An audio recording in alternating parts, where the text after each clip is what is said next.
প্রতারণা কখনো ভুলবশত হয় না, এটা ইচ্ছাকৃতভাবে নেওয়া একটা সিদ্ধান্ত।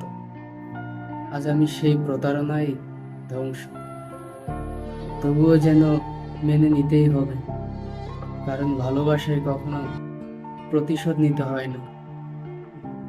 কখনো ভালোবাসা মানে চুপচাপ মেনে নেওয়া, যে মানুষটাকে হাজারভাবে চাইলেও তার হাত ধরার অনুমতি থাকে না। হয়তো এটাই ভালোবাসার সবচেয়ে সুন্দর নির্মমতা, যেখানে হৃদয় ভাঙে কিন্তু ঘৃণা জন্মায় না, যেখানে চোখ ভিজে তবুও মুখে থাকে শান্ত একটা হাসি। তুমি হয়তো এখন অন্য কারো গল্পের নায়িকা, কিন্তু আমার গল্পে তুমি চিরকাল সেই অসমাপ্ত অধ্যায়, যেটা পড়লে এখনো হৃদয় কাঁপে আর মনে হয় ভালোবাসা ছিল সত্য, কেবল সময়টা ছিল ভুল।